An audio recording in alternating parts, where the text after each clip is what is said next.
Meus amigos e minhas amigas, que bom estar com vocês hoje aqui. Vim para trazer aqui um assunto muito falado, muito perguntado, que é, afinal, o que faz um consultor de proteção financeira? Eu recebi essa pergunta muitas vezes, então vim fazer um apanhado aqui, breve, de uma forma simples, para explicar o que nós, que somos consultores de proteção, fazemos. E eu vou dar um exemplo bem simples, né? Meu cachorro concorda com isso, que ele está latindo aqui, um exemplo bem simples, de um modo que seja bem didático para nós. Então, eu preparei essa apresentação aqui, uma estratégia que eu fiz com alguns dos meus clientes e eu acho legal que vocês tenham uma noção geral do que faz um Life Planner, que é um consultor de proteção financeira aqui no Brasil.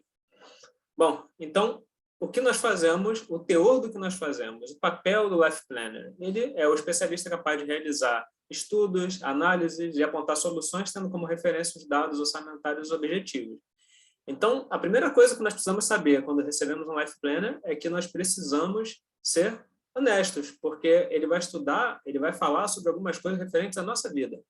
Então, nós precisamos ser abertos com eles para tentar achar as soluções.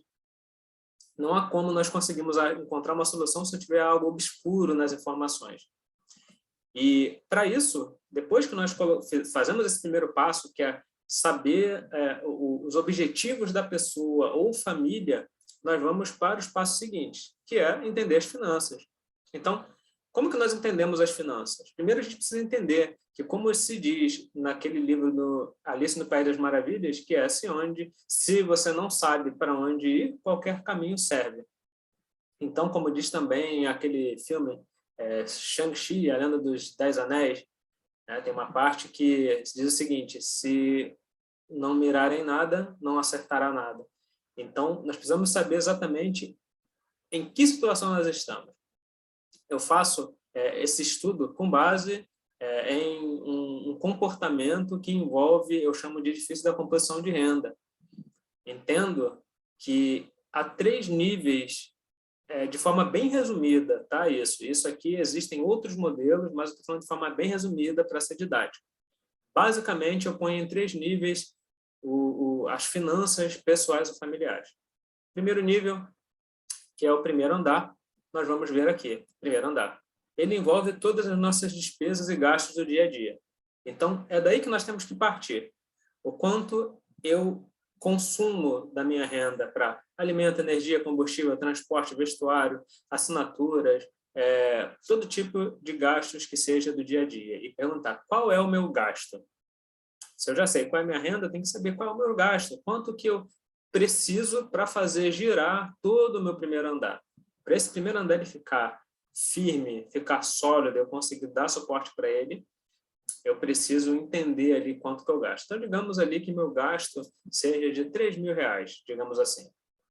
Então, eu já identifiquei ali, e aí eu identifico o que eu ganho é suficiente para essas minhas despesas, para cobrir os meus gastos? Se eu vejo que sim, ótimo. Então, significa que meu primeiro andar ele já está bem sólido. Ou seja, o que eu ganho é o suficiente para cobrir o que eu gasto. E aí nós vamos para o segundo passo, que é o segundo andar. E esse segundo andar ele é de suma importância, porque ele envolve 3 aspectos diferentes. O aspecto da reserva financeira, o aspecto dos armazenamentos e o aspecto dos seguros e proteções. Primeiro, a gente precisa entender também o seguinte, que hoje há um grande movimento sobre investimento, só que tem se ignorado muito a parte das proteções. Assim como o próximo passo numa construção, depois de você fazer o primeiro andar, quiser fazer um prédio, o próximo passo é fazer o segundo, da mesma forma, se você quer construir uma história financeira, o próximo passo depois de ter seus gastos sob controle é fazer suas proteções financeiras. Então, essa reserva financeira eu considero aqui entre reserva de emergência, né, considerando as reservas de emergência, que aí a gente pode entrar em cada pormenor, mas é só uma pincelada. Segundo, são armazenamentos.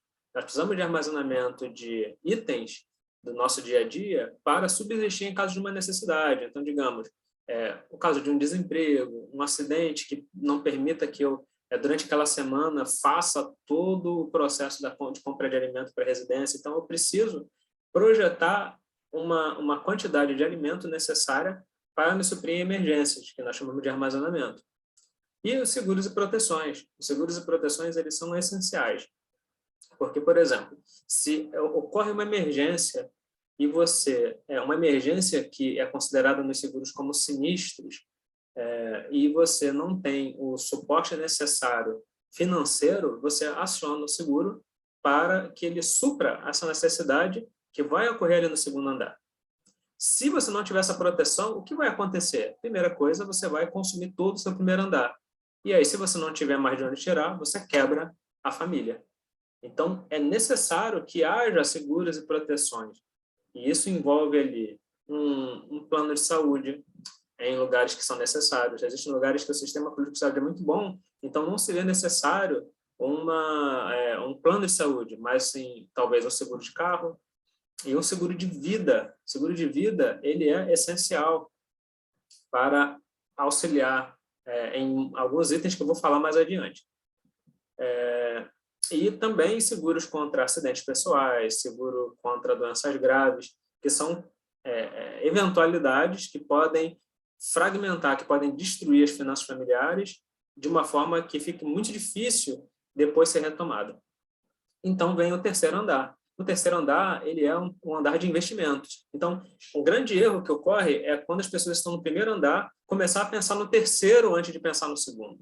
Agora, você imagina, você está lá com sua renda, conseguindo suprir suas necessidades, e aí tem uma sobra, em vez de você pensar em se proteger, você pensa em investir.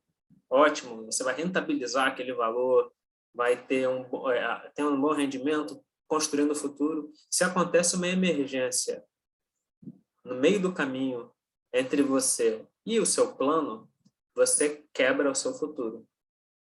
Porque o que você vai fazer? Depois de você consumir todo o dinheiro do seu primeiro andar, sem ter um segundo ali construído de uma forma sólida e blindada, você vai buscar os seus investimentos e resgatar ele com antecedência. Então, às vezes são ações, às vezes pode ser um patrimônio, como um imóvel, um veículo. E para suprir uma emergência como uma doença, um acidente, às vezes esses bens são vendidos, esse investimento é desfeito, é liquidado, e é normal que um investimento que seja de longo prazo, quando nós antecipamos esse consumo dele, ele vai perder valor, né? Vai ter desconto em cima desse valor que nós estamos projetando como valor futuro. Então, é necessário respeitar esses passos, do primeiro andar, segundo andar, terceiro andar, para a saúde financeira, pessoal e familiar.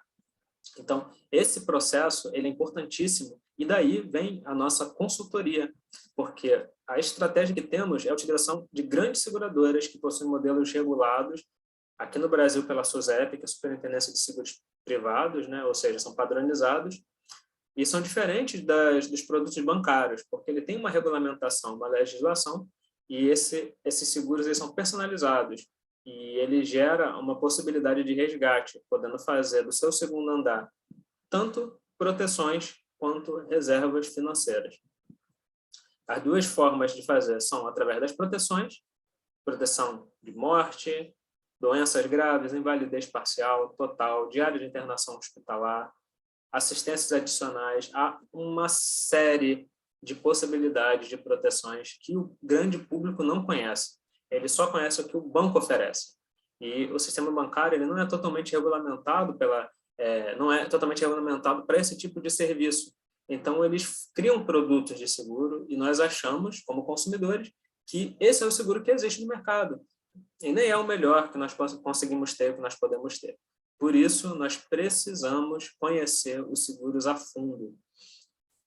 Então, podemos fazer isso através de um consultor que é um life planner, como eu, e daí você pode também, através desse seguro, fazer a reserva de emergência, porque esses seguros reserva financeira. Esses seguros regulamentados, eles são seguros que prevêem resgate de até 100% do valor pago, com correção pelo IPCA durante o período, além de um incremento de até 3% ao ano, mesmo sem ter havido a ocorrência de um sinistro. Ou seja, você resgata em vida um valor. Então, você pode usar o seguro também para fazer uma reserva de patrimônio, compra de patrimônio futuro. E com isso você consegue fazer um grande planejamento estratégico, sabendo quanto você pretende resgatar e em qual tempo. Então, temos que ter um alvo. Então, pense no futuro. eu estou disposto a ensinar e falar sobre esse serviço, sobre essa forma de trabalho com qualquer um que tenha o desejo de saber. Então, eu convido a me seguirem no Instagram, Marcos com U, marcos.e.j.andrade. Marcos com U.e.j.andrade. E para receber mais informações. Foi um prazer compartilhar um pouco da nossa visão a respeito do serviço segurador. Um abraço.